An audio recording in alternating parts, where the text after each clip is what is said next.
महर्षि गौतम जी का न्याय दर्शन हमारे सामने है। प्रतिदिन हम इसका स्वाध्याय करते हैं।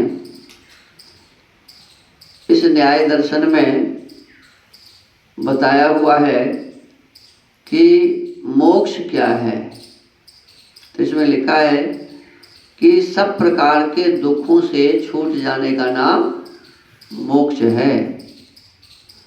उसी को अपवर्ग भी कहते हैं।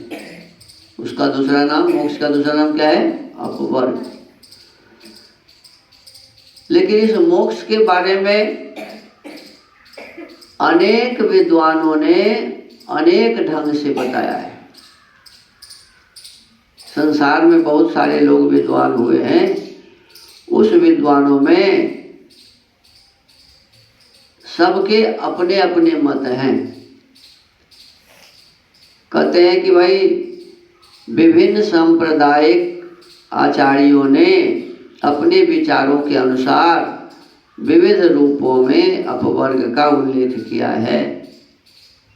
जितने भी मत पंथ हैं, संप्रदाय हैं, उसके जो मूल पुरुष हुए हैं आचार्य, जो उस पंथ को प्रारंभ किया है, तो वे आचार्य अपने अपने ढंग से अलग अलग इसकी व्याख्या करते हैं। तो उसमें एक आचार्य है चार्वाक। क्या नाम है? चार्वाक। तो चार्वाक आचार्य क्या कहते हैं? मृत्यु अर्थात देह का नष्ट हो जाना मोक्ष है।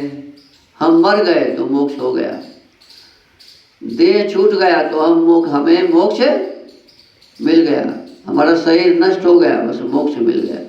क्योंकि शरीर के अलावा और कोई चीज वो समझते ही नहीं है। ना आत्मा समझते, ना परमात्मा समझते, कुछ भी नहीं। माने यह जन्म है और फिर हमारा जन्म होगा, ऐसा नहीं। वो कहते हैं बस ये जन्म है हमारा और हम क्या है, तो ये शरीर ही तो हम हैं। क्या कहते हैं? ये शरीर ही हम हैं। शरीर नष्ट हो जाएगा, हमारा मोक्ष हो जाएगा। इसी का नाम मोक्ष है। इसीलिए ये मानते हैं कि जब तक जीवित रहो तो खूब सुख से जियो, खूब खाओ पियो, ऐश करो, मौज करो। यावत जीवेत सुखम जीवेत। जब तक जियो तो कैसे जियो? सुख से जियो। ऋणम कृत्वा भृतम पीवेत। कर्जा ले ले के घी पियो। क्या कहते हैं? कर्जा ले ले के घी पियो। किसी को कर्जा चुकाना थोड़ी पड़ेगा। अरे लिया, मर गया, बस उसका कर्जा खत्म, ऐसा मानते हैं वो। तो इसीलिए कहते हैं कि खूब कर्जा लो और खूब बढ़िया बढ़िया मिठाई खाओ, खूब बढ़िया बढ़िया सेव संतरा नारंगी खाओ, बढ़िया बढ़िया खीर पुआ पकवान बना के खाओ। क्योंकि ये शरीर जब तक है तभी तक ये खाने का पदार्थ मिलेगा। शरीर नष्ट हो गया तो फिर कौन किसको देखता है। इसलिए खूब खाओ, खूब पियो, मर गया बस मोक्ष मिल गया, ऐसा कहते हैं, छूट गए। अब दूसरे एक आचार्य हैं, उनका नाम है माध्यमिक। क्या नाम है? माध्यमिक। ये शून्यवादी बौद्ध हैं। बौद्ध के दो भाग इसमें बताए गए हैं। एक शून्यवादी बौद्ध और दूसरा बताया है आदि अन्य बौद्ध, जिसको कहते हैं योगाचार। तो माध्यमिक कहते हैं विज्ञान रूप आत्मा का उच्छेद हो जाना। ये ज्ञान विज्ञान से जो युक्त आत्मा है, ये आत्मा खत्म हो गया, नष्ट हो गया, बस इसी का नाम है मोक्ष। ये भी परमात्मा आदि को नहीं मानता। बस इस आत्मा का उच्छेद हो गया, अर्थात ये खत्म हो गया, नष्ट हो गया, बस हो गया मोक्ष। आगे इसी का एक संप्रदाय है बौद्ध का ही, आदि अन्य बौद्ध, जिसको योगाचार कहते हैं। ये योगाचार की मान्यता क्या है? कहते हैं समस्त दुख वासनाओं का उच्छेद होने पर विषयाकार विज्ञान संतति की समाप्ति से शुद्ध विज्ञान संतति का उदय हो जाना। वो कहते हैं कि विज्ञान रूप आत्मा का उच्छेद हो जाना, नष्ट हो जाना। और ये क्या कह रहे हैं? ये कहते हैं समस्त दुख वासनाओं का उच्छेद होकर, जितने भी दुख देने वाली वासनाएं हैं वो खत्म हो जाने पर विषयाकार विज्ञान संतति की समाप्ति से विषय आदि जो ज्ञान विज्ञान के साधन है उस विषय को समाप्त हो जाने पर शुद्ध विज्ञान संतति का उदय हो जाना। माने हमारे जो ज्ञान विज्ञान है उसमें अशुद्ध ज्ञान भी है और शुद्ध ज्ञान भी है। तो अशुद्ध ज्ञान विज्ञान खत्म हो गया और शुद्ध ज्ञान विज्ञान का उदय हो गया, अर्थात प्राप्त हमें हो गया। बस ये मोक्ष मिल गया। शुद्ध ज्ञान का बोध हमें हो गया तो हमें मोक्ष मिल गया, ऐसा योगाचार मानते हैं। अब एक है जैन, एक आचार्य कौन है? जैन, जिनका नाम था वर्धमान महावीर, उन्हीं से ये जैन धर्म चला।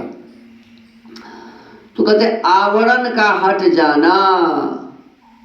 अब देखो हमारे आत्मा पर अनेक प्रकार के आवरण पड़े हुए हैं, छल कपट मोह ईर्ष्या द्वेष काम लोभ, ये जितने भी है सब क्या है? हमारे ऊपर में आवरण चढ़ा हुआ। आवरण का मतलब होता है कि कोई पदार्थ, जैसे हमारे हाथ को आप देख रहे हैं, यहाँ पर यदि कुछ लगा दें तो इस हाथ को देखेंगे क्या? तो इस हाथ के आगे एक आवरण चढ़ गया तो ये हाथ नहीं दिख रहा है। तो कहते मोक्ष क्या है? तो ये जो सांसारिक व्यवहार है, ये सांसारिक व्यवहार रूपी आवरण हमारे ऊपर चढ़े हुए हैं, ये आवरण हट गया और हमें मोक्ष की प्राप्ति हो गई। इसके बाद एक आचार्य हुए शंकर। कौन हुए? शंकर। उसके मत को कहते हैं शांकर मत, वेदांत मत। शंकर के मत को क्या कहते हैं? आचार्य शंकर ने जो मत बनाया उसका नाम है शांकर मत, या उसी को कहते हैं वेदांत मत। ये क्या कहते हैं? कहते हैं जीवात्मा का अपने सच्चिदानंद ब्रह्म रूप में एकाकार हो जाना। हम आप जो जीवात्मा हैं, ये जीवात्मा परमात्मा का अंश है, ऐसा वो मानते हैं। तो परमात्मा से निकला हुआ है, परमात्मा से निकला हुआ है, तो फिर जब वो परमात्मा में मिल जाता है, जो परमात्मा से निकला हुआ है आत्मा, ये फिर किस में मिल जाता है? परमात्मा में मिल जाता है। तो आत्मा का परमात्मा में मिल जाना, एकाकार हो जाना ही मोक्ष है, ऐसा शंकराचार्य मानते हैं। उनके जो शिष्य हैं शांकर वेदांत आदि के मानने वाले। फिर आगे कहा कि एक और आचार्य भी, उनका नाम था रामानुजाचार्य। क्या नाम था? रामानुजाचार्य। वो कहते हैं जगत कर्तृत्व को छोड़कर ब्रह्म के सर्वज्ञत्वादि समस्त कल्याण गुणों की प्राप्ति के साथ वासुदेव के याथात्म्य का अनुभव मोक्ष है। कहते हैं जगत कर्तृत्व को छोड़कर, इस संसार के जो कार्य देखते हैं, इस संसार के कार्यों को छोड़कर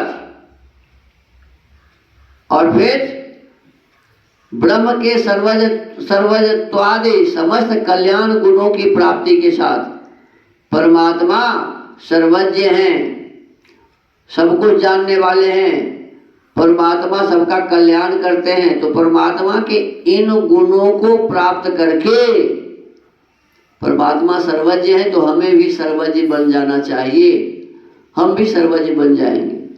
तो ऐसा सर्वज्ञ बनकर सबके कल्याण के वाली गुणों को अपने भीतर में धारण करके वासुदेव मतलब कृष्ण, यहाँ वासुदेव का मतलब क्या है? कृष्ण, वसुदेव के पुत्र वासुदेव। तो वसुदेव के पुत्र वासुदेव अर्थात कृष्ण, तो कृष्ण का याथात्म्य का अनुभव मोक्ष है। परमात्मा कृष्ण ही है और कृष्ण से हमारा एकाकार हो गया। कृष्ण को हम जान लिए, वासुदेव को जान लिए, ज्ञान विज्ञान को प्राप्त करके, बस इसी का नाम मोक्ष है। अब आगे है एक माधवाचार्य। एक माधवाचार्य हुए, वो क्या कहते हैं? वो कहते हैं जगत कर्तृत्वादि को छोड़कर भगवत ज्ञानाधीन दुखहीन पूर्ण सुख का अनुभव। वो कहे थे कि संसार के पदार्थों को छोड़कर परमात्मा का जो सर्वज्ञ रूपी ज्ञान विज्ञान है उसको जानकर कृष्ण ही सब कुछ है, कृष्ण के साथ एकाकार हो जाना, कृष्ण को ठीक से समझ लेना, ये मोक्ष है। और माधवाचार्य कहते हैं वही बात कि संसार के जो व्यवहार है उसको छोड़ के परमात्मा का ज्ञान प्राप्त करके परमात्मा के अधीन होकर सब प्रकार के दुखों से रहित होकर पूर्ण सुख को प्राप्त करने का अनुभव हो जाए, पूर्ण सुख का अनुभव मिल जाए, इसी को कहते हैं मोक्ष। एक और आचार्य हुए, उनका नाम था वल्लभाचार्य। क्या नाम था?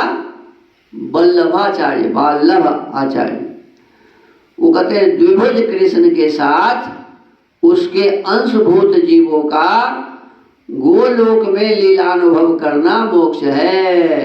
अब देखो, कहते हैं परमात्मा कृष्ण को मानते हैं और कृष्ण के ही अंश हम हैं, ऐसा वो कह रहे हैं। कृष्ण के ही अंश हम हैं, तो दो भुजा वाले कृष्ण के साथ उसके जो अंशभूत ये जीव है, ये कृष्ण के रहने का स्थान जो गोलोक है, उस गोलोक में कृष्ण के साथ रहना और लीला जैसे कृष्ण करते हैं वैसे ही लीला का अनुभव स्वयं करना, इतना यदि हम कर लिए तो क्या हो गया? हमें मोक्ष की प्राप्ति हो गई। तो इस प्रकार से विभिन्न आचार्य विभिन्न प्रकार से मोक्ष को मानते हैं, लेकिन वेद में जो मोक्ष है वो ये है कि संसार के जितने भी दुख हैं उस दुखों से अत्यंत निवृत्त अर्थात अत्यंत छूट जाना और परमात्मा के आनंद में निमग्न हो जाना, ये मुक्ति है। और ये मुक्ति ज्ञान विज्ञान प्राप्त करने के पश्चात विवेक ख्याति जब प्राप्त हो जाती है, यम नियम आसन प्राणायाम प्रत्याहार धारणा ध्यान और ध्यान के बाद समाधि प्राप्त होती है, तो उसी समाधि में दो तरह के समाधि होते हैं।